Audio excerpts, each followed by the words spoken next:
Oh, this is one of those studio crappy canal DVD editions of, you know, this.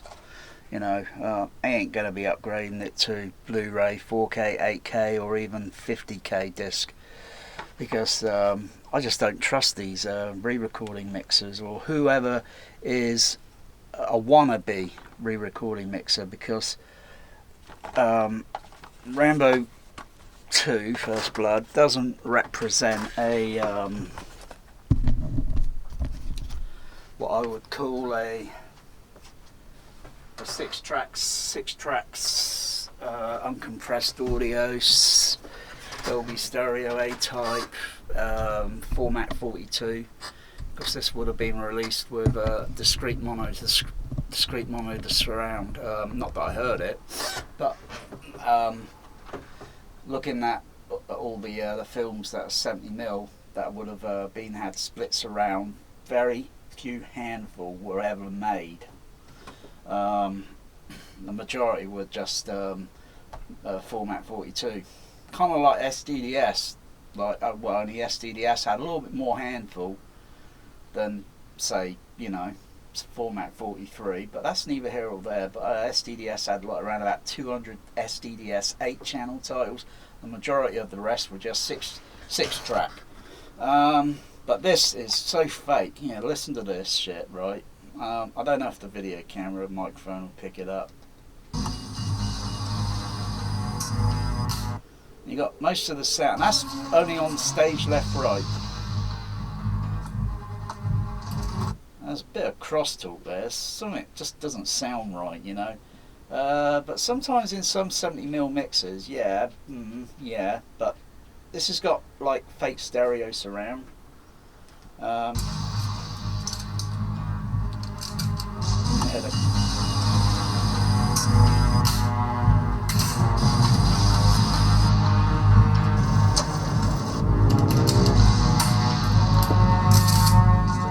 yeah, the camera, film being put into the magazine, the camera being adjusted. Go over to the surround channel.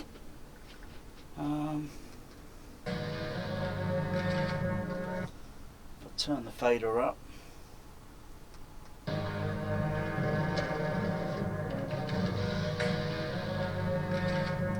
You can kind of hear the camera there as well. It's like whoever did the remix, it may be the same person that did those crappy remixes on that crappy 4K Blu-ray, whatever fucking format it is, 2010 Blue Thunder, maybe a few others that might have gone under my radar that I just simply not brought. But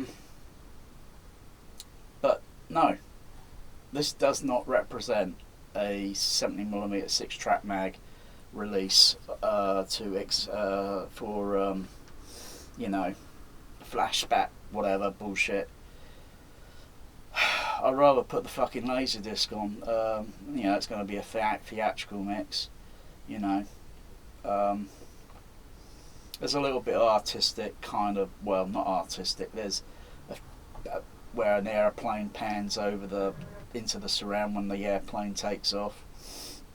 It pans into the surround and then pans over to the other side of the surround channel.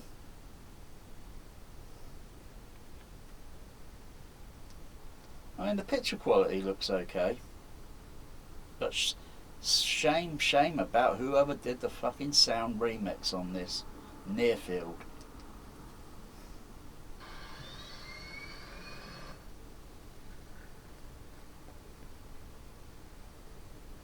I get crickets chirping in the background in the surround.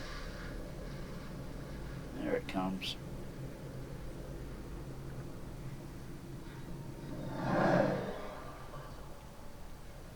And then I can hear dialogue in the surround. Shame on you, Studio Canal, because really, whoever you are, Studio Canal, you don't know what to look for, you don't know what to listen for.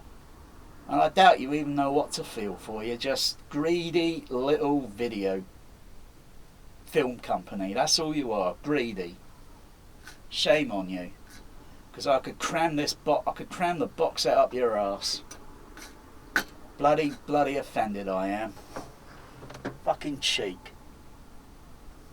I don't take kindly to bullshit. And anyway, that's bullshit. If I mute the surround, go over to stage left and right.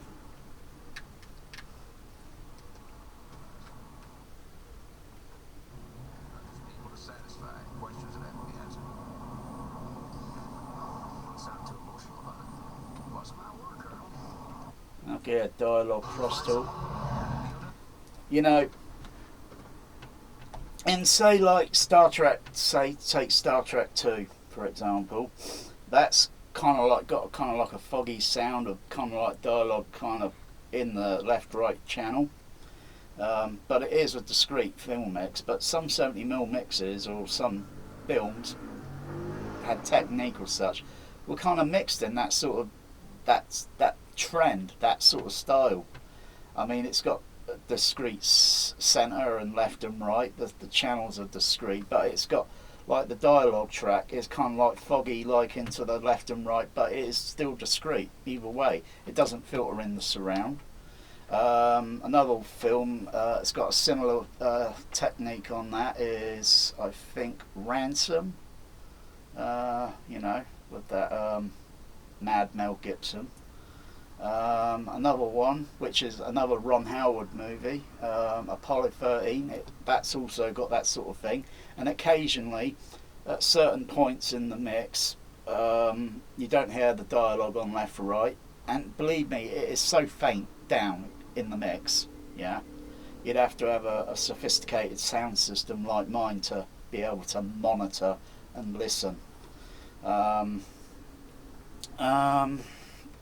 I think a few others, and even the older movies where it had that sort of foggy sort of sound, with directional dialogue panning and such. But this isn't one of them. I can tell it's fake. I can tell it's bullshit, because with the surrounds kind of being stereo, no, this film would have been released in format 42. And I think there wouldn't be any dialogue leaking over in left and right. It would be discrete and the centre. And it would carry certain parts of the music track that might be different, but I don't notice in this. And so I'm just going to turn this crap off. I'm just going to put it back in the box set, put it on the bloody shelf, and let it gather more dust. And just put the Laserdisc on with theatrical mix and just plain, simple Dolby Stereo 424 matrix playing through my Dolby CP200. Anyway, enough of this shit.